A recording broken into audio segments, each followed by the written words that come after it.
I think we're here to struggle. I think we're here to endure pain. I think we're here to just see how hard we are to kill. You have to love the chaos. You have to love the war. You have to love the idea of all the constant problems that you have to fix. You have to love being the center of a mini universe you have created, and it's going to implode under its own gravity if you're not there doing constant Aikido. If you're looking for calm and peace, you won't matter. I actually said this before. People were talking about how do you decide or how do you know if someone's going to be monumentally successful in the world? And then everyone knows, because there's been large studies on it, that IQ level is not how you dictate it. And I'll tell you how you dictate it. Somebody's tolerance to stress. The better you are at dealing with stress, the more successful you will be, because as you climb up the ladder, the stress level increases. It is a direct positive correlation between success and stress. They go together. There's no light without dark. The more money you're paid, the more important you are, the bigger your problems. They said it, more money, more problems. It goes together. I'm not complaining because I'm prepared to handle those problems. But as you get bigger and larger and larger and larger, the pressure is heavier and heavier. So I'm going deeper in the ocean. As you go deeper in the ocean of success, the pressure around you gets stronger. Only the strongest submarines can make it to the bottom. I think we're here to struggle and to learn. I don't think we're here to be happy. That's why when we keep going back to the happy argument, I've always found that kind of frustrating and annoying. Yeah. When someone goes, oh, but I want to be happy. Why? Why?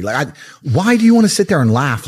Like you were happy your entire childhood. That's your happy days. You're allowed to be happy as a kid. It's all over now, right? You're a man. You have responsibilities. I think we're here to do important. Provide, protect. And we're also here to do important things, and important things are going to be difficult and they're going to be hard and you're going to get frustrated, but that's what gives you purpose. I think we're here to struggle. I think we're here to endure pain. I think we're here to just see how hard we are to kill. I think that going through terrible things and living through them and coming out the other side is one of the most fantastic things about being human. You have to build your hull, build your skills, build your network, learn Aikido, decide to become the kind of person who adopts as many problems that he can solve as possible. So once they're all solved, he reaps the rewards and builds a fantastically large empire with so much money he can't possibly spend it, internationally renowned and respected. But decide to be the guy who's never had a day off gym for an entire year. I have psychoanalyzed myself, even though I'm not officially, certified.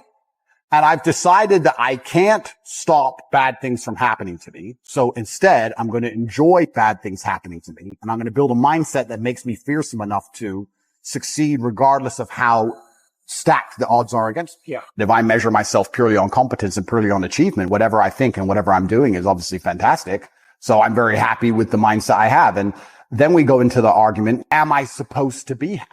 Am I supposed to feel good? This is what I don't understand about people, especially men in the world today. Why are they so worried about being afraid? Afraid every time I fall. Yeah. I fall anyway. Yeah. Like, I don't let fear guide what I'm going to do. I do what I'm supposed to do regardless of how I feel. So I don't see anything wrong with feeling fearful. I don't see anything wrong with feeling stressed or under pressure. I think that you get a whole bunch done with these negative connotations and negative emotions. And I think that life is suffering and pain, and you're here to go through it. And the sooner you get used to the taste, the more successful you're going to be. I have no interest in trying to change the flavor, my friend. The flavor of life is pain, and I will eat all of it. I haven't had a rest day from the gym in years. Every day I train. Every day. People talk about how your muscles don't grow unless you're resting. I don't care. I go every day because I go to teach myself a lesson. And I don't want to go, and it's boring, and I'm busy, and every single day I still go. So I learn about discipline and pain and suffering. Even at my old age, my long, difficult life, I'm still going to the gym every day to punish myself and show God that I am motivated and disciplined. And no matter what happens, I will not miss a single gym session ever. I refuse to take a fucking pill, and I refuse to sit and have my mind altered by anything I do not control. I don't care if I have nightmares for the rest of human time. Right. As long as I'm in charge of my mind, I'm in charge of my life. If God decides that I don't need nightmares anymore, I'll fathom out how to stop it. If God decides I need to wake up in the middle of the night in a sweat, fearful or afraid they're coming to get me, then that's God's plan for me, and that's what I'm going to deal with. I'm not a coward. I'm not afraid of any of these things. I'm not afraid of feeling bad. I'm not afraid of anxiety. I'm not afraid of panic. This is one of the things I think a lot of men out there struggle with, is they're so worried and afraid of bad feelings. And to me, that's just showing that you've had an easy life. Like, there's real people out here who are trying to kill you. There's people out here who put a knife in your neck. You're scared of what? Feeling sad? Who cares?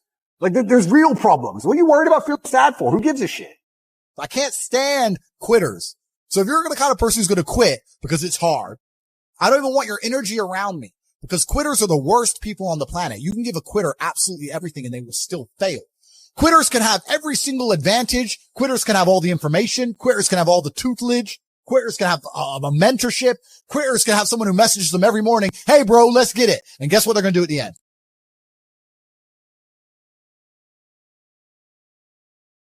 Quit. They ain't never going to have shit. If you have that kind of mind, if your mind is so fundamentally broken that you cannot do with your own mind what you want to do. Right. You know, like that, then you're just fucked, right? Life is hierarchical. There's always going to be kings and there's always going to be peasants. If you have a mind that you can't control, then you're never going to be a king. You're going to be a peasant. That's your life. You have a peasant's life ahead of you, and that's your destiny. Most important thing you can do as a man is to gain control of your mind. Once you have control of your mind, life is so ridiculously easy. It's so ridiculously easy. You know, Tristan said this. I don't want to take his words, but he's true. You go through life telling everyone you're the baddest motherfucker there is. Sooner or later, someone's going to test you. You walk in the pub and you say, I'm the hardest man there is. Sooner or later, someone's going to fight you. Sooner or later. And life's like that. You want to be the top G and you want to go through life and say, I'm the top G. Then God's going to say, well, we're going to see if you deserve to call yourself the top G or not. We're going to put you in a Romanian jail cell. We're going to leave you there to rot. You're not going to know how long you're in there for. And the biggest mindfuck is I thought I was going to be in there for years. I had no idea. Everyone's telling me years. I thought I was going to be in there for years. So maybe God was just seeing, he was watching me and he was having a look and saying, you want to call yourself top G? Let's see. And I like to think I passed the test. Planet has something to prove. If you walk through life and feel like you have nothing to prove, then you're a fucking loser. If you wake up each day and go, I don't owe anybody anything, I don't have to prove anything to anybody, then you are a loser because you are absolutely not incorrect. You must prove yourself to other people. You must prove yourself to your bloodline as we just discussed. You must prove yourself to God. God hates the lazy. He can't stand them. If he gives you all these genetic dispositions and these natural God-given gifts, if you have 2 arms and 2 legs and you can think and you're not trying your absolute best, that's the reason you're not lucky. He doesn't like you. He likes the people which show him the beauty of his own creation. He likes to give somebody building blocks and them to build something amazing. It's the best thing about being a man. You have to build who you are, right? You can decide if you want to be a funny comedian or a musician or a kickboxing world champion or fight the Matrix. You can decide whatever you want to be. God loves to see that. Those people, for some reason, seem to be enormously lucky, right? The person who goes, I don't have to prove anything to God. I don't owe all of my ancestors any effort. You know, for 5,000 years, people were dodging saber-toothed tigers and catching the plague and running from Genghis Khan just for my stupid ass to be born. I don't owe them anything. I don't owe them a thing because I want to play video games. These people are fucking losers. You should walk through earth with force inside of you. As I walked into this hotel reception, everybody looked. Not because they know who I am, but because as I move, even if it's behind their head, people feel something and they go, it's an energy that comes from brutal competence. It's almost like an evolutionary thing where a rabbit can just smell a fox. It just knows. That's what happens when a predator walks in a room, even amongst humans. You pay attention next time you're in a restaurant. If a man who's truly dangerous walks in, nearly every other man kind of looks up at the same time. You feel it. You need to or you don't survive. We've evolved with that to live. That's who I am. I couldn't imagine not being that man. I've done that because I've been trying to prove myself to my lineage my entire life. I wake up every day with something to prove. I have hundreds of millions of dollars. I wake up and think, fuck, more. I'm in fantastic shape, 4 times world champion, fighting the Matrix out here by myself, more. I will have to be braver. I must try harder. All I do is prove myself.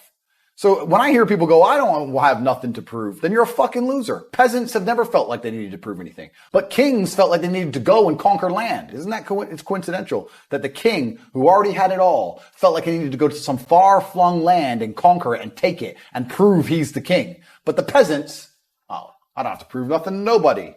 You're a fucking loser then. You're a dummy. I absolutely and utterly completely have everything to prove to everybody all of the time. That's who I am. I will prove anything to anybody. If I sit and say X, I will prove it to anyone. I can be checked at any time. If someone would have come up to me in that lobby and argued with my ideas, I would have proved that my ideas are sound. If they would have attacked me, I would have destroyed them completely and absolutely. That's who I am. So yes, I have a lot to prove, my friend. The answer is you need to get rich. You need to get a network. I know this is all I talk about, but I believe it is my mission to try and defeat the Matrix. And you defeat the Matrix with truth and love because the Matrix relies on hate and deception. I love you enough to tell you the truth. And the truth is that you're fucked if you're not rich. I don't have any answer for you. People say to me, Andrew, what do I do if I'm not rich? I don't know. I don't know what you will do if you don't have a bunch of money, because it's going to become harder and harder. And in the next 30 years, unless you're rich, you are finished. You are done. The only thing I can do is try my best to teach you how to make money. That's all I can do for you. If you're prepared to work hard, I can guarantee you'll make enough money to afford carbon credits. If you're not prepared to work hard, if you're a quitter, then you are going to be a slave and your bloodline are going to be enslaved for the rest of human time. That is the bottom line to it. There's nothing else to say. That's what's going to happen. Yeah. So you have to decide if you want to escape or not. If you want to escape, ladies and gentlemen, the things I'm telling you now on a public Rumble stream, imagine what I will be saying in my private network. Imagine what I'll be talking about inside the war room Gold. or the real world. You can't just sit and coast any longer. You have to take drastic action. Everybody always says, if you tried your best, that's all that matters. The best is all you can do. If you tried your best, it doesn't matter what happens. It doesn't matter if you lose if you tried your best. Most people have heard that before. But there is a secret to the universe that most don't know. If you actually try your best, you can't lose. Not pretend to try your best, not try your best 90% of the time, not try your best with excuses. If you genuinely try your best all of the time, all day, every day, it's impossible to lose. So when people say, if you tried your best, it's okay to lose, that is a logic fail. Because if you lost, you didn't try your best in the first place. If you actually try your best, it is impossible to fail in this life. God is watching and he rewards those who want it the most. If you want it the most, you can have it.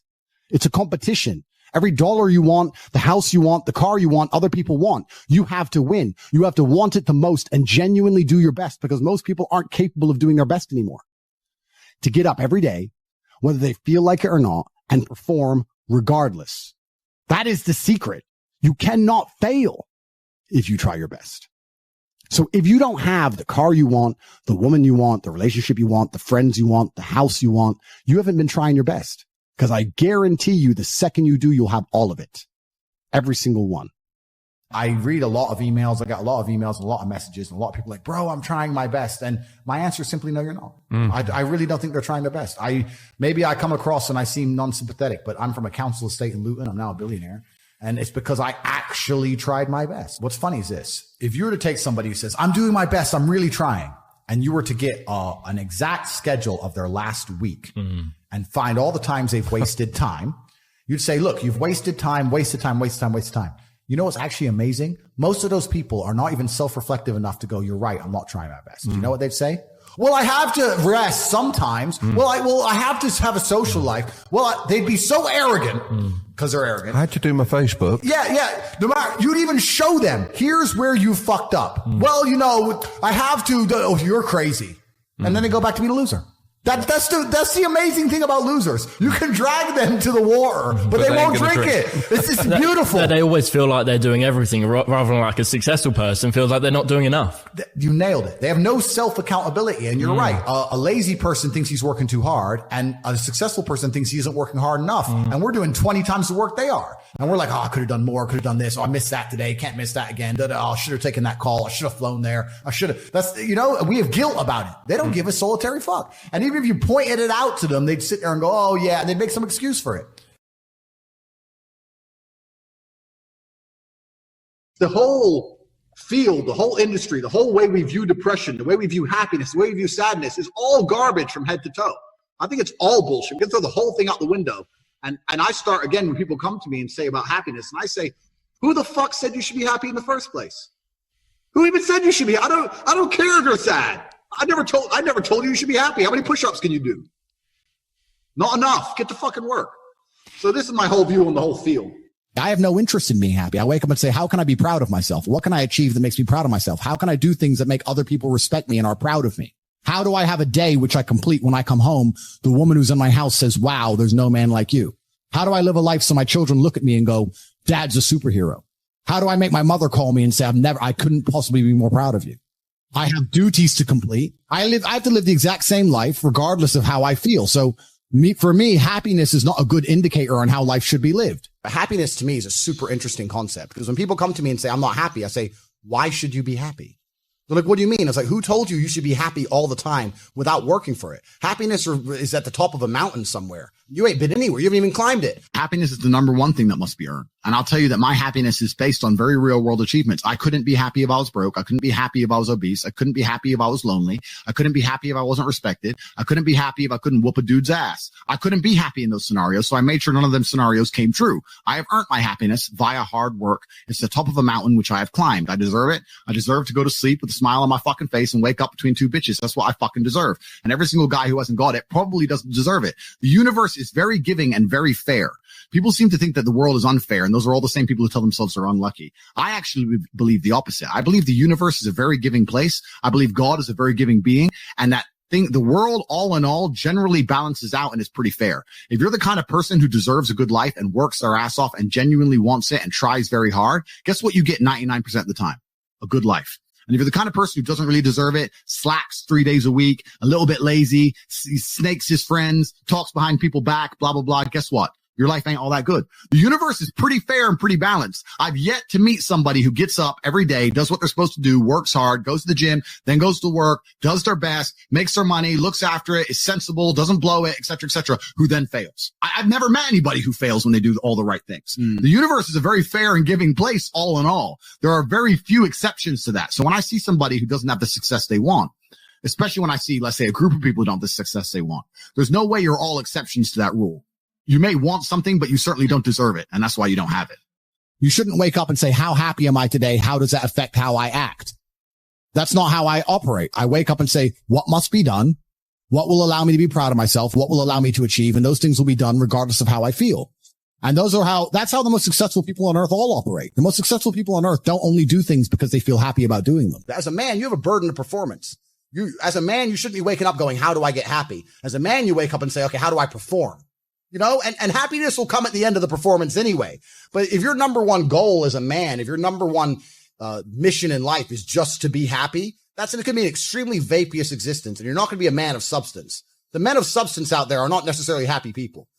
Mike Tyson wasn't happy when he was smashing people's faces in. That's not how you get there. You don't get there being happy. If you're unhappy with your life and you're depressed, I don't expect you to be popping pills and sitting laying in bed. I expect you to give me a huge list of everything you're achieving per day. Depression's a fantastic motivation, but people are told the opposite. No, you feel depressed. That's wrong. You should be happy anyway. Take the pills, stay home, take some time off. Complete garbage. You're depressed. Okay, get up, go for a run, lift more weights, make more money, get a second job, get more girls. Like you can outrun depression.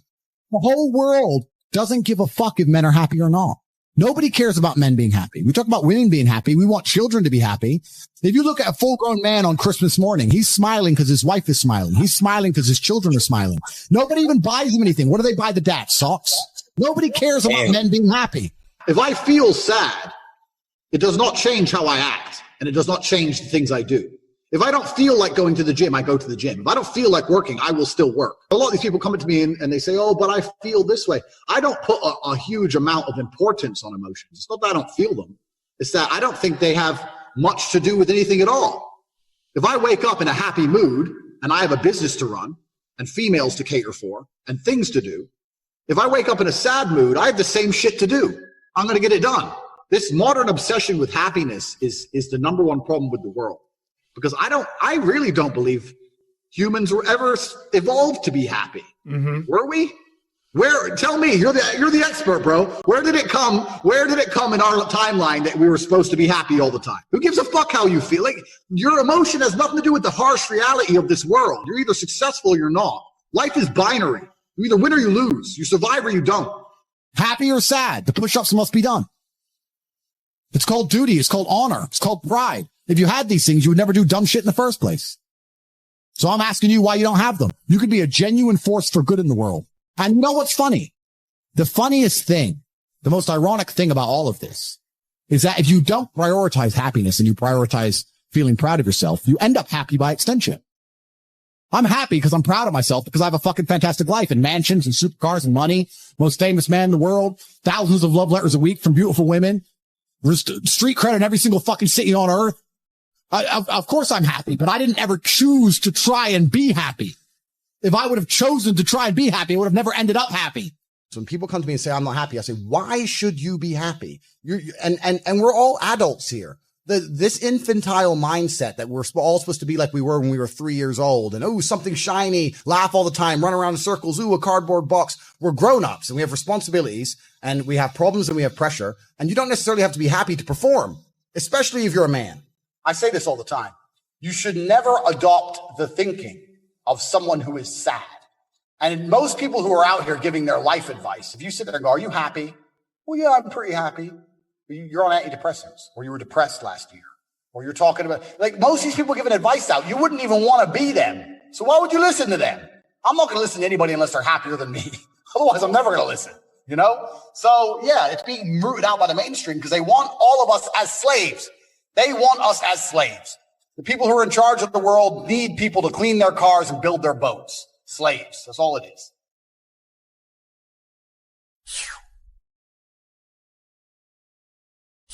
Well, the hardship, my whole life was hardship. And to some degree, I try and make sure my life retains some degree of hardship. I left America when I was around 9, and I lived in Luton until the age of 26-ish. But I was kickboxing, right? My fight gym was there, and I was fighting from there before I finally managed to get out. But I grew up in a council estate in Luton, and I am so thankful for it. The best possible thing that can happen to somebody is to be born broke and become rich. If you're born rich, life's terrible. If you're born broke and you stay broke, life's terrible. But to be born broke and become rich is a beautiful thing, because truthfully, money really isn't all that interesting. What's interesting about money is thinking back to all the times you had no money. I love to go spend $25,000 for dinner, not because the money. $25,000 for dinner. All the time, yeah. The point is the food isn't worth it. And it's not worth 25 G's, but the whole fun of it is just thinking back to when you never had 25 grand in your life. I never had any money in my savings account. I was completely flat broke. So it's the juxtaposition that makes it interesting. There's no light without dark. So I love the fact that I was poor. Those are some of the, in some ways, they were some of the happiest times of my life. Life was simpler back when I was poor. I'm not going to buy into more money, more problems. I'm not going to say that being rich isn't fantastic, because it certainly is. However, when you're broke, you have a very simple, singular focus, which is what it should be, just to make more money. But now my focus is more spread out, because I really do not need to make more money. Many people out here, especially men, are not prepared for wealth. And when I say they're not prepared for wealth, they haven't been through the struggle that's going to allow them to become a man of caliber before they find money. They haven't done the running to the fish stall, running to the gym, getting punched in the face for money. They've never done that. So what happens when a 19-year-old kid catches a crypto pump on some junk like Shiba? Now he's a millionaire, fine. But a few things have happened. First, his ability to work hard has now been destroyed. He'll never work hard again, right? Because look how much money he made with blind luck. You think he's ever going to go out there and get a job and take a pay of 50 grand a year and really dedicate? Never. Even if he lost all that money, the only thing he could ever think to do is to just try and get another pump. Mm-hmm. He's a gambler now. He's effectively a gambler for the rest of his life. So his whole work ethic's been decimated. He has no caliber. He's no character, right? He's got money, but money is nothing more than an amplifier. Money doesn't change who you are. And the problem with most of these crypto dorks is that they were dorks and now they're rich dorks, but you're still a dork. I'm still a dork. Yeah, money is just an amplifier. I'll give you an example. Lambo pulls up. Yeah. Nerd gets out. Now he's a super nerd. Oh, some tech dork. He has a Lambo. Who gives a shit? He's a nerd. Lambo pulls up. Big man gets out. Now he's a mafia boss. So my point is that they've missed so many lessons on the path to wealth that wealth used to teach. This is why women used to respect money so much, not just for the money, but you knew you were talking to an ambitious, connected, smart, intelligent man. Yeah. Now you can meet a man with money and he's none of them things. You think money makes you something? Money doesn't make you anything, especially not in the harsh reality of Earth. And the real harsh realities of Earth, bravery makes you something, not your money. Your MetaMask ain't going to save you if some dude rolls up on you with a blade and decides to stick it in your fucking neck. It's garbage. So these men aren't men. They're amplified dorks. I spent my entire career getting punched in the face. I had 87 professional fights. And for the majority of those fights, I didn't even make any money. A couple grand, maybe.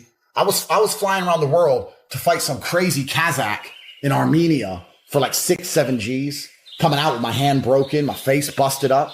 Like I've been to hell and back. And okay, yeah, it was self-inflicted, but genuinely is one of the best things that ever happened to me. I really find it remarkable when I meet men who say they work hard. And I'm not being elitist. I'm not being a horrible guy here because I'm from the streets, right? I'm from the ghetto. I'm not talking about if you're a taxi driver or whatever, and you've been a taxi driver your whole life. I'm not trying to sit here and shit on you. I'm not trying to do that. I'm saying that, especially if you're a younger man and you have access to the internet and you're paying attention to the things that are going on in the world and you do your studying and you're not hard to do some work, blah, blah, blah. If you're not afraid of work, I find it amazing there's guys out here who are still broke. Really? How can you be poor? in the modern society that we live in. Like, there's money everywhere. There is. It's literally everywhere. Like, so when I see a dude, he's like, oh yeah, man, I'm broke. Da-da. I just look at him and go, you're not trying hard enough. You're not trying hard enough. Yeah. You're simply not trying hard enough. If I can do it from a single mother, effectively, from a Luton council estate to ultra high net worth individual. The unfortunate reality about money is that you are competing. So it's player versus player. It's like anything in the world. If you want that beautiful girl, so does everyone else. You have to win the competition. You want that car, you have to get it first. You want that money, everyone wants that money. You have to compete. It's competitive. Business is competitive. You are competing against people like me. You're competing against people like the people in my network. You're competing about people who only talk about money, who understand money very well, who operate in jurisdictions all around the planet, who are extremely well connected, who know things before you know them, who have mass influence and mass power and mass resource. You're competing against me. This is what you must understand. You're not waking up going, I want to make some money. You're competing against people like me. You're competing against billionaires. You're competing against hedge funds. How did these hedge funds keep growing? Where are they getting that money from? From the brokies. They're robbing you. They're robbing all the poor people from the pension fund. Dummy. That's where they get it from. This is who you're competing against. So the competition is absolutely and utterly fierce. Understanding that you're a man with a small pistol up against a mighty army. If you want to add a little bit of laziness on top, you're fucked. So when I say people are lazy, they go, I'm not lazy. I work hard every day. You work 8 hours a day? You work eight? The fuck? If I'm awake, I'm working. I'll be driving my Bugatti Chiron through Dubai, working. I'm texting at the same fucking time. I don't take a second off. I don't take a minute off. I don't relax. I don't rest. I don't stop. I don't chill. None. Ever. I'm either asleep or at work. That's it. You drive down a street in London, you're driving past trillions of dollars. There's money everywhere. It's all around us. When I was broke, I thought that the world was broke. I thought that there was no money. And then I got rich and realized that I was completely and utterly wrong. There's so much money. It's everywhere. If I go to try and buy a plane or a jet, they're always sold out. My yacht is a fucking 6-year waiting list. I want a Bugatti. They launch it. The email comes to my email address. 2 minutes later, gone. Like, there's so much money. If I want a diamond watch or a $1 million watch or $1 million Rolex, you can't get this stuff. There is so much money out there. Once you get to a certain echelon, you realize there's money fucking everywhere. So there's plenty of money in the world. People with no money are just not very good at taking it. So you need to start paying attention. I started off with a really basic, boring job. I was carrying boxes of ice in a fish market. You know, I wasn't doing anything elaborate, but at least I was working. At least I was getting up at 5 a.m, running to work, working all day, running to the fight gym, fighting all night, running home. This is what I respect. This. I didn't have a car. Yeah. My family didn't have a car, right? It was literally just run. I used to run 9 miles a day to get places. So I had to get places. I just run. So like I couldn't wear nice clothes because I get sweaty, right? So I was this guy who just wear a tracksuit, a t-shirt, take my t-shirt off so I didn't sweat too much and just run everywhere around Luton. You just see me, the crazy guy, just running. It was bad. Yeah, I grew up in a bad place. But I've always had, the point is I've always had that fire inside of me. I've always had that desire inside of me. I think every man is born with a masculine fire. I think it's certainly the reason why so many things in history happen. It's the reason why so many armies tried to conquer the land. Look, why? Why would the Romans wake up and look in a random direction and say, let's go over there, whoever's there is kill him? That's inside of men. There's something masculine about conquest, right? That fire has been dampened. It's been dampened by distraction and consumption and all these things. But for me, I think the fact that I was so broke, I couldn't really distract myself. I couldn't consume anything. I couldn't buy anything. Like, so what do? It was either a life of crime or a life of punching people in the face and getting paid for it. So I chose to get paid. You have to perform. This is what being a man is about. The baseline of masculinity is doing things you don't feel like doing. The thing that makes a good man a man is that he does what he doesn't want to do. He doesn't want to work and he works anyway. He doesn't want to go to war and he fights anyway. He doesn't want to get up. He gets up anyway. That's the whole point of it. We didn't want to die in the Titanic. Guess what happened? We died in the Titanic.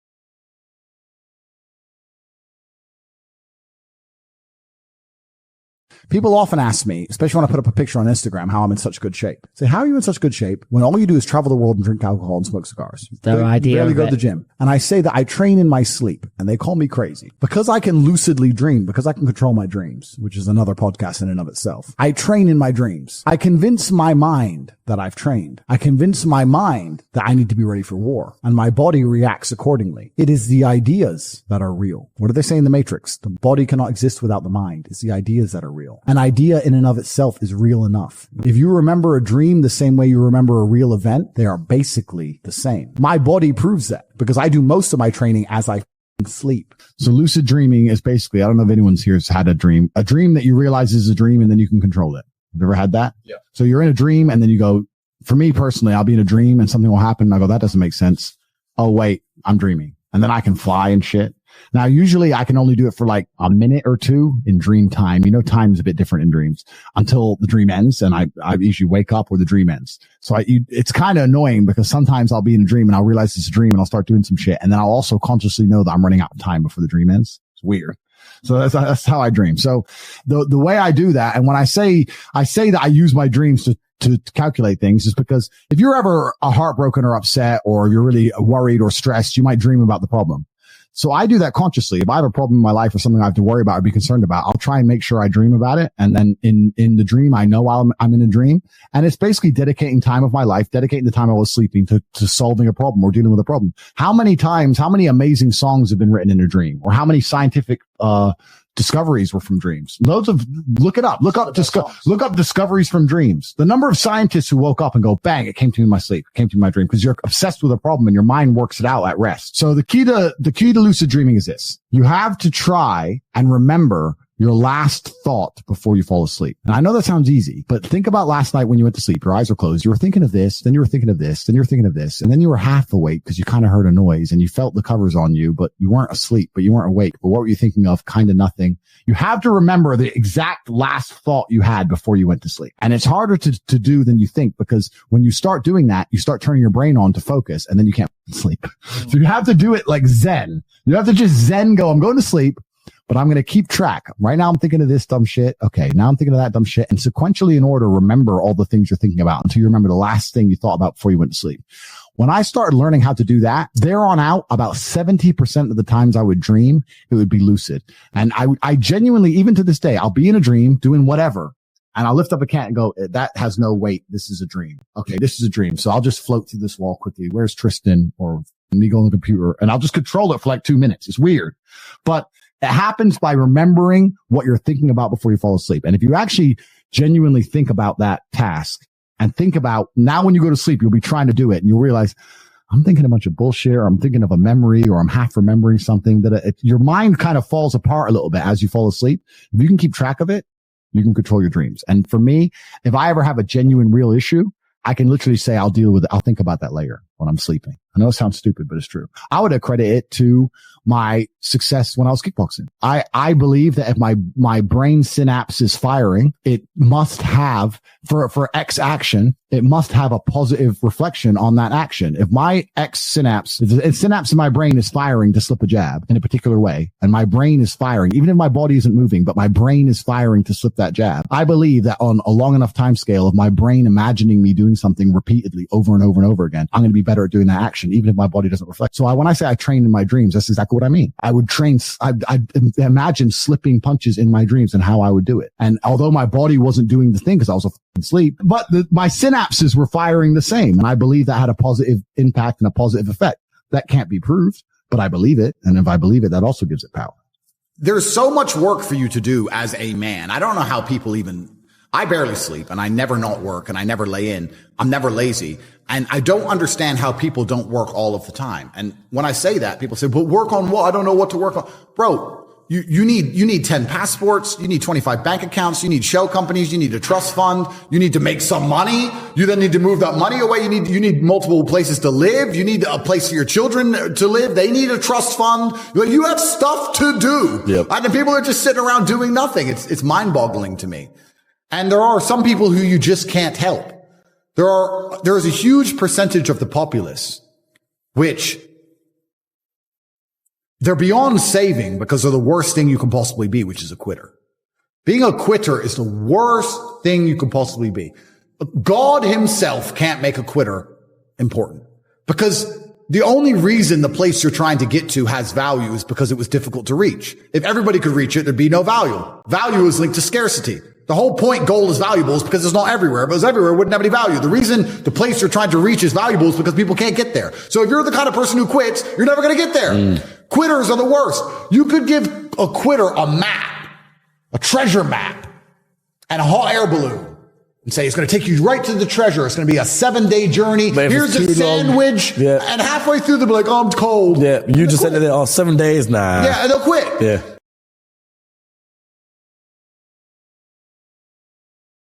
Quitters will never make it. And there's a huge subsect of the populace who are basically simply quitters. I've never in my life seen anyone who's determined to get something not get it. I've never seen somebody who is determined in their heart to get something, not get it. The universe and God is so giving and providing. People think it's difficult out here. I disagree. I've never seen someone wake up and say, nah, this is all I care about. This is all I want. Not get it. Everyone who thought that way in fighting was a world champion. Everyone who thought that way about money was rich. I've never seen anyone fail. Bro, I've seen people with no credit score and no job determined to get an R8 manage to get one on finance somehow. I've seen it. If it's all you want, you're going to get it. You're going to find a way to get it. You're going to find a way. Yeah. People go, oh, I want this. If you wanted it, you'd have it. Literally, I spoke to a man who had done a podcast recently, and he was saying if someone had a gun to your children's head and said to you, the only way I'm going to move this gun is by you making $1 million, you are going to make $1 million. 100%. Yeah. You're going to be motivated for the first time in your life. People often say, if you try your best, it's okay to fail. But what they don't understand, the true secret to the universe is that if you try your best, you never fail. Yeah. I can't stop myself working as a person who doesn't need money. And then there's people with no money who don't work. It blows my mind, which is why the winners are winners and the losers are losers. Losers do a little bit of work and rest. Winners work as hard as possible and worry they're not working hard enough. It's just a separation of personality types. And it's almost like you can't save these people. I have something I sent in my email recently. I said, you could give the average man a brand new Ferrari and a road map and a coffee and a full tank of gas and tell him the destination, success. And halfway along the drive, he'll quit because it's too far. No matter how well you set it up for people, they'll quit. Then they say, this is what's another thing that's amazing to me about motivation. I don't feel motivated. Newsflash, neither do I sometimes. You're not going to always feel like doing it. You have to do it anyway because it's your duty to do it because you don't want to be a loser. That's the whole point. If you felt like doing it all the time, then there would be no magic to it. The magic is that you do it regardless of how you feel. How do you stay motivated when I haven't missed a day of work in 10 years. I've never had a day off. Maybe I've had days where I've gone driving the supercars and I've only done 2 hours work instead of 8 hours. I've never had a day where I thought, okay, I'm not going to work. Never once ever. My screen time on my phone is 9 hours a day, every day. I do not miss a day of work ever. If I'm the most viral Googled man on the earth, it does not change a fucking thing. I am working. Earth must be conquered. The matrix must be attacked and shattered. I do not stop. I will not quit. I will not surrender. I am not that person. I have zero interest in rest or respite. It's bullshit for cowards. Even the idea of resting aggravates my mind. So what I'm supposed to do this? Wait, let me practice. Sure. Yeah, that sucks. No, but is there... Sucks. Bro, I got shit to do. Like, I can't even contemplate the idea. People say to me, if I had your money, Tate, I'd just go chill. That's why you'll never have my money, dummy. Well, because you just want to go do nothing. I don't want to do nothing. I want to do shit. A lot of teens or young people or even adults, they're suffering from a lot of mental health issues. Okay. And what's your advice to them? The world is hyper competitive. If you're going to be a man who's going to sit and say, I'm just sad, you are always going to lose in competition to men like me. No. And there has to be losers for there to be winners. I am tired of sympathy. Sympathy doesn't work for anybody. I'm not going to sit here and be sympathetic for people who say they're too sad to try hard and be their best. Guess what? Perhaps I was sad every time I did exactly what I was supposed to do and trained anyway. Perhaps I was afraid when I fought anyway. Perhaps I was tired when I worked anyway. This is how you get ahead in life. I don't have a an ounce of sympathy for these people who sit here and say, well, I feel this way, so I can't, then don't do it. Stay down there. The winners are at the top, and the winners at the top don't give a shit about how they feel. We wake up and we perform regardless of how we feel day after day. So if I'm going to ignore my own feelings, I'm certainly not going to take into consideration anybody else's. Yeah. Why am I going to ignore how I feel and make sure I'm constantly performing regardless, flawlessly, and then sit and go, oh, but he doesn't feel good, so he's allowed to fuck up. No, you are not. You're not allowed to fuck up to your ancestors or to God or to yourself. You have to perform. This is what being a man is about. The baseline of masculinity is doing things you don't feel like doing. I can't comment on being a woman because I'm not one, but the baseline of masculinity as a whole is the thing that makes a good man a man is that he does what he doesn't want to do. He doesn't want to work and he works anyway. He doesn't want to go to war and he fights anyway. He doesn't want to get up. He gets up anyway. That's the whole point of it. We didn't want to die in the Titanic. Guess what happened?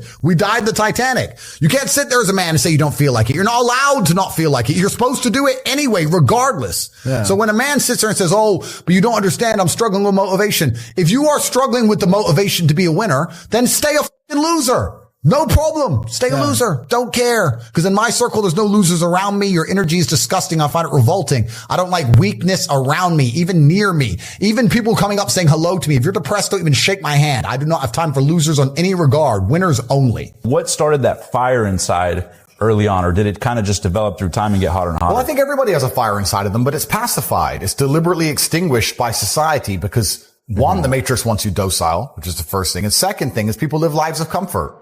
A lot of people, I think all men are born with a masculine desire to conquer Earth. And I think you're only going to be happy if you're conquering. But if you're living a semi-comfortable life and your mother is nice to you and you're not under any pressure and the matrix is telling you it's fine to just be average, well, then you're going to be sitting there being average. I was never comforted. I was never given an easy life. I never had anyone in my life who was saying, don't worry, Andrew, it's okay to just be this guy. I was told the opposite all the time. I don't know if the fire inside of me is any bigger than it is inside of every other man. And I think that every man at home watching this, if they don't have the things they want in life, should feel a degree of resentment towards themselves or disappointment, understanding that they have the same desire and drive that I have. They just allowed themselves to be psyoped out of it. They've allowed the matrix or whoever to convince them it's okay to not be the man they could be. And I never allowed anybody to do that to me. When I was 15, my first job was carrying boxes of fish from 7 a.m. till 5 p.m. And I would run to work. So I'd leave the house at 6. I'd run an hour. I'd get there at 7. I'd finish work at 5. And then I'd run from there to the fight gym, get to the fight gym. I'd get there early before training started. I'd eat food next to the gym and then I'd train and then I would get a ride home from my girlfriend at the time. So my entire life was 17 hours a day of just running and working and carrying boxes and fighting. The answer to everything has always been raw action. My dad had a tweet about this. He said that raw action solves all. And he used to say this. I'll give you an example. If you're a farmer and you need rain for your crop and there's no rain, you can sit there and say there's no rain. We're all going to starve. Or you can stand up and do a rain dance. Now, will your rain dance work? Perhaps not. Perhaps the rain won't come. But I would argue that you're better off standing up doing that rain dance than just sitting there waiting to die. You have to do something. Raw action solves. So when I was broke, I was never like, I'm poor. What do I do? It was, I'm poor. I have to do something. If I was broke, I'd go for a run. That's why I was such a great fighter. If I was broke, I'd sit there and go, I'm actually poor. How do I make money? Dunno. Where can I get some cash? Dunno. What work can I do? Dunno. I'll just go for a run then. And I'll just go for 3-mile run or go hit the punch bag and get better. This resonates so deeply, man. This is exactly what I did. That's exactly. You just have to say, well, I have to do something. I can't just sit still and die. A lot of people are happy to just sit still and die or jerk off and go to sleep and take a nap. Well, if that's what you want to do, then you can say a loser. That's fine. I'm glad there are losers because if everyone had Lamborghinis, my Lamborghini wouldn't be fun to show off. I need you to look at it and feel the deep pain in your heart of regret and failure. That's the whole point of it. I feel like we live in a world where there is not enough action. There's a lot of people who know things, all talk, but they're all talk. There's not enough action. They don't do anything. So we need to get some action moving. So we're going to begin this with some action. And I want you guys to understand something about every single decision you make in life. Every single decision you make in life is a pivoting point upon which you can embark on 2 different journeys. E.g., you decide if you want to jerk off or not. Okay. This is an important one. This is a pivotal moment that many of you face daily, multiple times daily for some of you. Get off, J.O.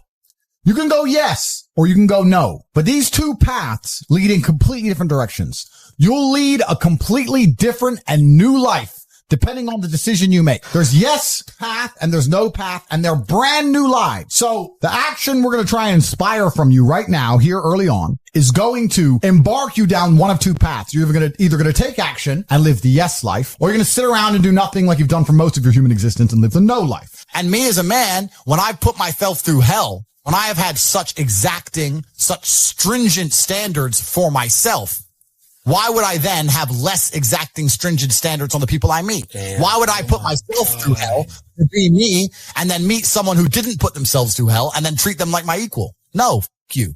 I suffered when you didn't. So you're not my equal because you decided not to suffer. You have enjoyed comfort when I haven't, and that's fine. But don't expect me to look at you as my equal because you're not. I'll snap your neck. I think that as humans, especially as men, we only learn the hard way anyway. There's two ways to learn a lesson, the hard way and the hardest way. There's no easy way to learn a lesson. You have to learn the hard way. So God gives us lessons via difficulty. He thinks you need to learn this about yourself or this about other people. So I'm going to give you a difficult time so you can learn your lesson. Because if I told you, if I just said, hey, Andrew, this is how the world works, you go, yeah. But when I show you, when you feel it, my fight coach used to say, you have to feel it to believe it. There's a lot of people who complain about the bad things that happen in their life, not understanding that without the bad things, you'd have no life at all. You need all of the bad things. You need the mental struggle. You need to go through things which you regret. You need to sit there so that if you've never regretted any action you've ever taken, how can you sit and make a intelligent decision for the future? You can't do it. Yeah, you need to sit and say, well, I felt the sting of regret for X. I don't want to feel the sting of regret for Y. You need this experience. And that's what life is all about. People think that life is just the good times. And this is the massive misconception. But they say you should have no interest in what people think about you. That makes you insecure. And that is the largest psyop in history, to wake up and say, I'm not going to be successful. I'm not going to be strong. I'm not going to be interesting. I'm not going to go out there and test myself. And I'm not going to put honor on my last name because I would hate for people to think I'm insecure. I'm secure. So it doesn't matter if you think I'm a loser, and it doesn't matter if I am a loser. So I'm just going to sit at home and I'm secure. No, it's not insecurity. It's called duty to your last name and honor. And that's just another one of the many different tentacles inside of the psyop octopus, trying to snatch any motivation left from the masculine spirit. So Andrew, you're a multimillionaire. Yeah. You also have crypto. Yep. You also invest in different investments. Yeah. So for someone that's a young person coming up, yeah, what is the best piece of advice you can give to them to make it to be successful? Right. So if someone were to say to me from absolute ground zero, how to get rich? Mm-hmm. All right. That's a good question. So I would say do two things. The first thing I would say you should do is develop a phone addiction. And you should develop a phone addiction, but you should refuse to consume content and only create content. Genius. So it doesn't, I will say right here, right now, I have a genuine phone addiction. Me too. 9-10 hours a day screen time. Me too. I live on my phone. I'm on my phone. That's where the money is. That's what it is. Back. So where else am I going to be? Right? I'm on my phone. You see me. I'm always just on my phone, right? I have a phone addiction, but I'm not consuming a bunch of crap, right? I'm producing on my Twitter account. I'm constantly tweeting. Doesn't matter if it's just tweets. Doesn't matter if it's TikToks. Doesn't matter if it's YouTube videos. Produce. Yep. If you spend all those waking hours producing, eventually people will pay attention to you. Yes. And we live in an attention economy. Yep. This is the economy we now live in. It's no longer about competence like it used to be. It's not even so much, it's about attention and it's about network. It's those two things. It's who you know and it's how many people pay attention to you. So if you develop a phone addiction and you refuse to consume and you only create, you'll start to attract attention sooner or later. Mm-hmm. And when you can do that, there's usually lots of different ways to monetize it. If we were still in the animal kingdom, the lions that you see on TV, they weren't just born big lions. They had to fight other lions. They had to fight to get that antelope. They had to fight other animals, hyenas, jackals. They had to fight to be the boss. We're living in a comfortable world now where people think, it doesn't matter. It doesn't matter. But you know what?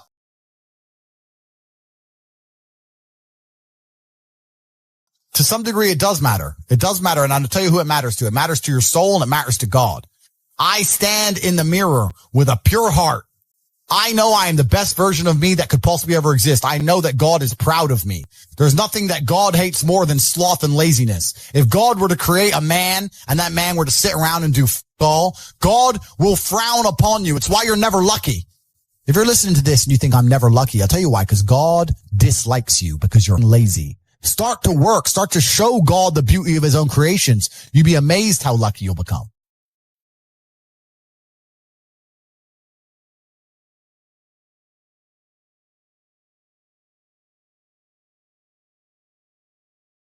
Andrew, you're simply wrong. If that's what you believe, Piers. That's what I believe. I don't believe in things that take power away. There is not an eminent doctor in the world Piers who would agree with you. Piers, Do you think you know more than doctors? I can't become clinically depressed. Why do you know? Because I don't believe in it.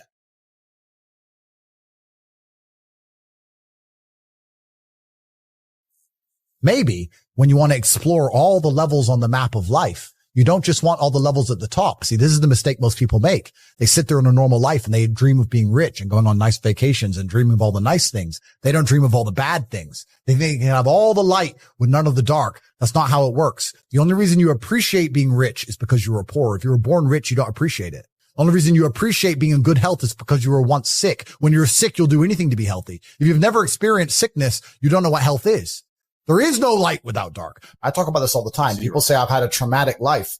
I say, well, then you're very, very fortunate. You had a traumatic life. Now, you may have misused that trauma. You may have misplaced it. You may have accepted the matrix telling you that you now have an excuse to fail as opposed to using it to grow. But every single man of value went through trauma and they went through pain.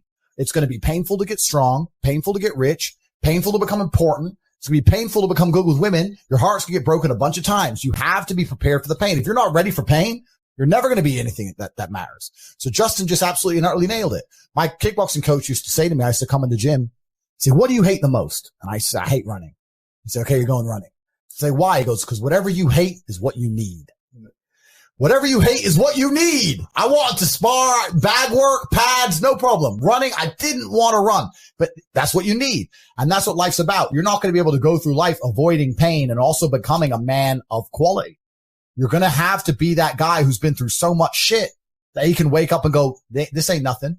This ain't nothing compared to back then. This ain't nothing compared to that time. You know, and if you're not going to be that guy, then you're going to always suffer the consequences of not being that guy. Well, I know one thing, and this is a true statement that I've said several times. A lot of us don't know of a whole nother world that exists. It's on the other side of suffering. Once you break these barriers that you have made for yourself, like the mind is the most powerful thing in the world. In the world, it is so amazing that I used to be a 300-pound guy, and I thought that was it.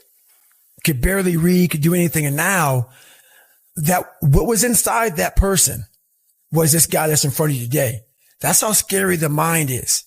And that's what I started realizing through this journey is that once I got a taste of, wow, man, I haven't even begun to crack what the mind is capable of.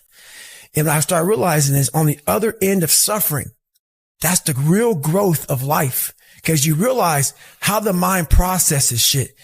And I talk about another thing called theory and practice. A lot of people are theorists. These smart guys that read these fucking books and shit, man, and they sit down, they tell you what the mind is supposed to do. And a lot of us listen to that shit. It becomes like, this is it, man. This old man who has been studying the mind forever, this is the cap that we have. By being a practitioner, I went out and realized a lot of these guys are so wrong, man. The mind has capabilities that are so unknown. I found that through suffering. And there's a whole nother world on the other end of that. There's pain to become important and there's pain in not being important. So you have to make a choice. So I think Justin absolutely utterly nailed it. I think his answer is even better than mine could be. You need to find something you're afraid of, find something that could hurt you and go do it. And that's one of the great things about being young, right? You're basically superhuman. Yeah. All of us are our age. We're all in our 30s. I remember when I was 21. Bro, I run through a wall. Bro, I could drink all night. Yeah. I run 20 miles. Fight all you couldn't day. hurt me. Like I had Wolverine-like healing abilities. And this is actually one of the problems with the world today. I noticed the internet's this up because we have all these youngsters who have a voice. They all think they know something on Twitter and on the internet, these kids, right? When I was 23, 22, I didn't know shit. I'm 35 now. I'm one of the smartest men on the planet. And when I was 23, I didn't know shit. When you're 35, you're definitely going to still be a dumbass. So when you're 23, like you are now, you don't know anything. Your only attribute is the fact you have Wolverine-like healing abilities and you're not using it. Stop talking. Start listening. Get out there. Get hurt. Get the back up.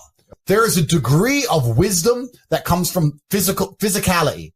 I learned a whole bunch of shit about the world from just having my ass kicked. It wasn't even conversations. It was just getting beaten up. And you learn about the world I write tweets and they're like, that's so wise. Where'd you learn that? I was like, kicked in the face. That's how.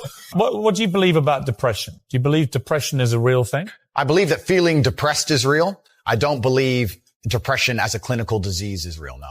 I believe that the number one power you have against these things are trying to take control of your own mind and affecting your own life. I believe that it's not healthy to hand over all your power and believe that depression is an outside disease that you can't affect.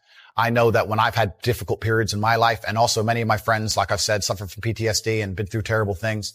I've lived a very difficult life, and I know people who have, that the things that made them feel better is when they woke up and said, you know what? I'm not going to allow this to damage me anymore. I'm going to take responsibility. I'm going to get up and I'm going to fight this as hard as I can. If someone comes to me and says, I'm clinically depressed or I feel very, very sad, I would say the first thing you need to do is stop accepting the identity of a clinically depressed person. Stop accepting you have no control over this. And my point is that a lot of people who are clinically depressed are suffering with something in their life. And if you fix the problem in their life, perhaps they won't feel depressed anymore. That's not a disease. Yeah, but Andrew, that's situational. Andrew, you're simply wrong. If that's what you believe, Piers. That's what I believe. I don't believe in things that take power away. There is not an eminent doctor in the world Piers that would agree with you. Piers, you think you know more than doctors? I can't become clinically depressed. Why do you know? Because I don't believe in it. Your mind has a tactical advantage over you at all times. It knows your weaknesses. It knows your strengths, and it will guide you into your nice comfort zone. Yeah. We have to reprogram our mind to get a different vantage point. So then you know how to be in charge of yourself. Yep. Versus your mind being in charge of you. I call that my 40% rule, where like a car has a governor on it. It can go 130. You know, the governor's only going to go 91. Right. And the whole thing about that is a true statement, you know, like what you said. Our mind wants to protect us. The mind is like, honestly, it has a tactical advantage over us. It knows our deepest, darkest fears or insecurities. It knows where we start to feel, we start getting that doubt creeping that says, hey, man, you know what, man, maybe this isn't good. Let's go back home to the wife. Let's go back home to the kids. This is not comfortable. So in that moment, the mind directs us. It's a protective mechanism. It saves us from doing bodily harm, or it really saves us from discovering that the mind's like, I want to be in charge of you. I don't want you to be in charge of me. So it tells you, let's just stop right here. But once you start breaking through that barrier and start breaking down that governor that you've put in your mind, because we forget we are in control of our mind. We believe it's the other way around. No, we put in our minds what we should do, but we believe our mind is telling us, it's giving us all this feedback. We have to reprogram it and tell us, no, we're good. We're good. This sucks, but it's okay. Everything I've ever done in my life, I didn't want to do. Everything, every day. I'm a lazy piece of shit. And I'm one of the hardest working people that ever stepped foot on this planet Earth. And I'm saying that very proudly because I know what I do. It's not cocky. I'll tell you I'm stupid. And I'll also tell you the exact opposite of what I've done. It's the truth. It is the truth. So imagine how much I've developed in that time frame. But it's the scary thing. Why most people don't want to do that, build that willpower, is because it is scary. It unlocks a whole bunch of things about who you are and who you're not. And a lot of people don't want to go down that journey to discover who they are and who they're not. Because it's not a pretty journey. I mean, I've gone down it. It's not like I went down it once. I go down it all the time. And when you unlock that, and you can't just turn it off. Like people say, hey, well, how come you haven't retired yet? I built all this willpower. Do you think it's going to let me just retire because my knees hurt? It's telling me every morning, I wake up like, man, my knees hurt, my legs hurt, my body hurts, but you can still run. So why aren't you running? If you can still run, there'll be a time when you can't lace them up anymore, but you can still run. So I still run. When the time comes I can't run, the body will say, you just can't run. But if I can still do something, that willpower that I have created, it makes me do it every day. And that's what they don't get. What builds a human being is you start with the small building blocks. And before you know it, man, you become something that it doesn't even make sense to most people because it's just who you are now. That's why I can still run at 50 at 49 with broke down knees and broke down body, because my body knows you still can. Therefore I do. Second you stop, the willpower is gone. I made this decision to be this man, and I understood exactly what it comes with. And a lot of people at the bottom see all of the benefits. They see our cars, see the private jets, they see the girls, they see the status, and they want all of that, but they don't want the negatives. And that's why they're never going to get it. Yep. Because on your way up, you're going to start getting hit with the negatives. You're going to be derailed. There's no way to get to the top without dealing with monumental levels of stress. I often say the reason a lot of people don't have the things they want is they couldn't handle the things they want. They couldn't handle the life that is required to get the things they want. They simply would get anywhere near it and start to panic and pussy out and just go on holiday and hide on a beach and delete their social media. Even comments. Bro, mean comments. Bro. I've got street problems. You think I give a fuck about mean comments from some anon?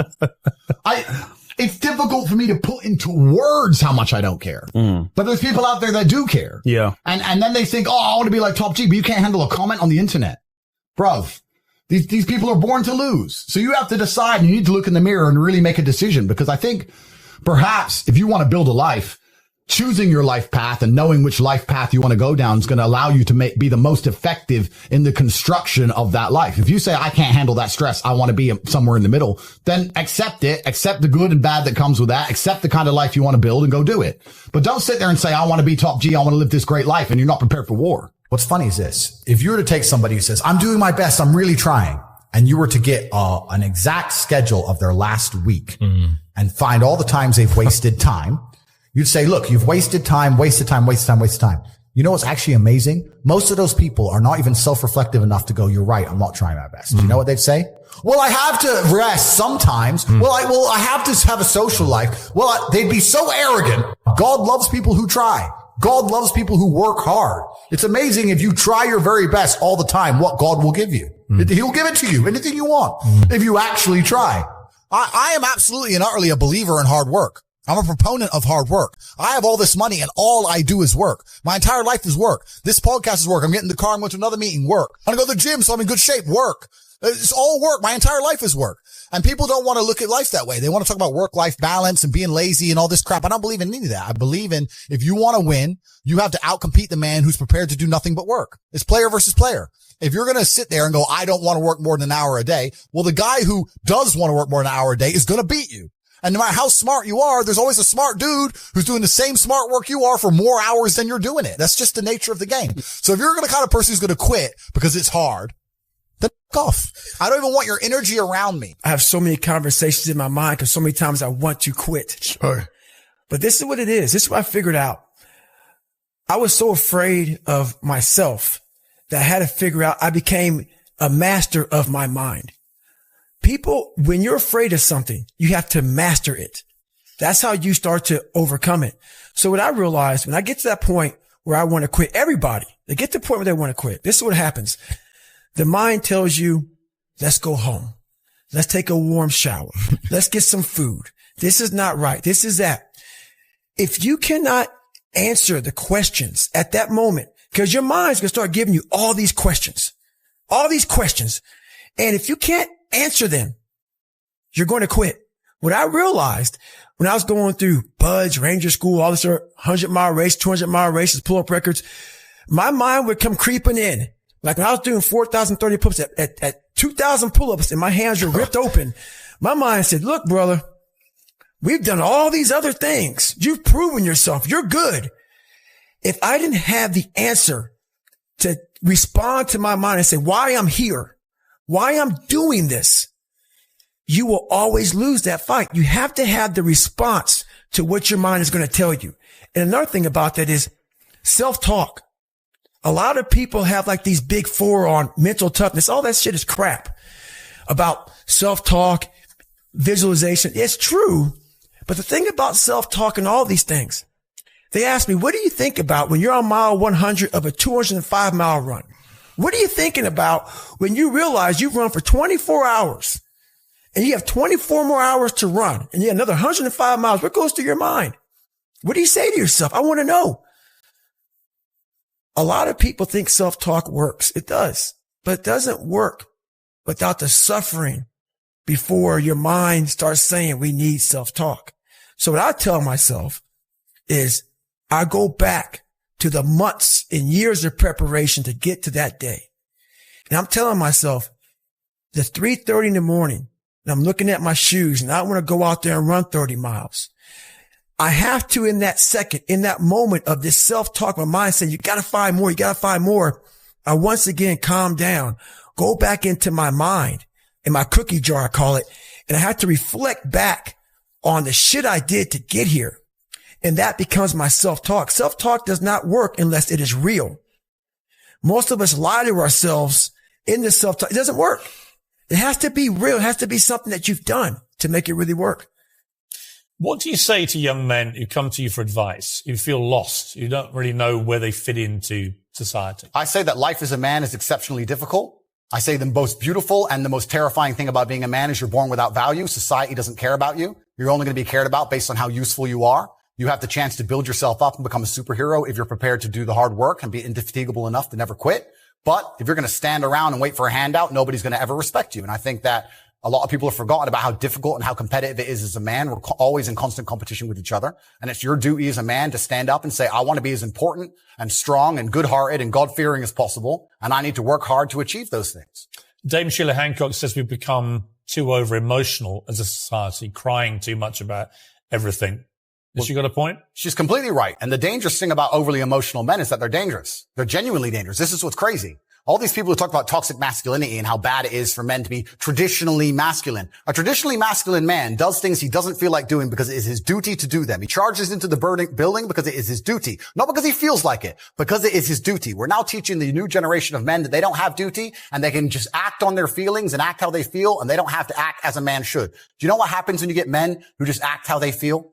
You get school shooters, you get violence, you get rapists. Men who do not control their emotions are dangerous. If you find a man who is stoic, he's not going to hurt people. He's going to sit and think about his actions very carefully, and he's going to be a good man who protects and provides for his family. You find a man who just acts out on impulse and does whatever he feels like, you're going to find a dangerous man. Sitting here telling men to cry more and act with their feelings and it's okay to feel this way, that way, etc., and have no self-control. That is why we have the problems we have in the world. Absolutely not wrong. So when they talk about toxic masculinity, they have it completely inversed on its head, completely not wrong. We need to be teaching stoicism. We need to be teaching young men to understand that the world is very, very difficult. It's hard to be a man. You're going to feel bad sometimes. You just suck it up and perform anyway. Not to sit there and cry your eyes out or blame other people. What do you think most people get wrong about motivation?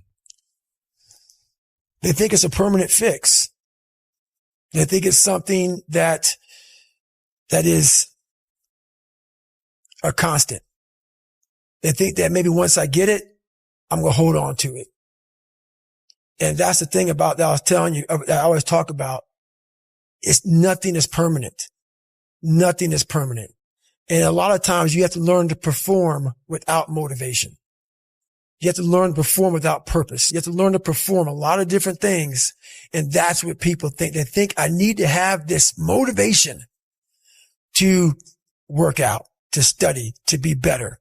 So if they don't have it, they just don't do it. And that's where you fail. You have to learn to train your mind well beyond motivation. If you have motivation, that's great. That's some kindling to the fire. All it takes is a little bit of spark. You can burn the whole forest up. But motivation, you have to learn to exist without it. You have to be your best self when you're least motivated. And that's the tricky part about all that shit. Motivation is just a word. You have to have these different things in your mind on where you want to go and know that motivation is not going to get me there. Because I'm not going to always be motivated. Jocko said the exact same thing. He said that discipline eats motivation for breakfast. And discipline is good too. But without a clear headspace, there's no discipline. What do you mean? So let's say we have a circuit breaker. Okay. And I'm loading everything up to one circuit. Just load it up. It's going to fucking blow. And once that thing blows, man, the circuit's all fucked up. You got to have each thing plugged into the right spot, like a crowded garage. You can't put anything in it. Once your brain is crowded, discipline is great. Motivation is great. But if you can't fit shit in your brain because it's all cluttered with shit, there's no discipline. You may have it sometimes when it fits in that crowded garage of your mind, but you don't have the consistency that you need to have with that discipline. So what are you talking about here? Are you saying doing self-work and reflecting on you as an individual? Are you doing therapy? I call it mental zones. I don't get into it much because it would be here all day. But basically is you're organizing your mind so you can put that discipline. So a lot of people talk about discipline. Okay, great. Why do you fall off the wagon? Why can't I continue with this routine? Going to the gym, being better, waking up early, eating the right foods. It's because maybe it's your kids, maybe it's your wife, maybe it's your job, and it's all just stuffed in your fucking brain. You don't have it compartmentalized and organized in these nice shelves. Like you look in the garage, it's all a nice organized militant garage. Hey, where are my dumbbells? Right there. A lot of people whose brain, hey, where's my dumbbells? Let me look. They're throwing shit. They're looking through totes. They're all fucked up. So where am I going to put discipline in that mind if I can't find other shit? You got to be able to find all these different things in your mind. Oh, I can put discipline right there. I can put consistency right there. I can put all these things right there in that spot. So that's what I'm talking about. If your life is not organized, and your life being everything around you, because it takes one little piece of an outside interference to clutter your whole mind. Because it's on such a knife edge. That's right. And people don't get that. Your mind has to always be clear. That's why I meditate 2 hours every single night, because I reorganize the garage, which is my mind, every night. So then discipline's in there, organization, everything is in this right spot. So when I wake up, I'm ready to go.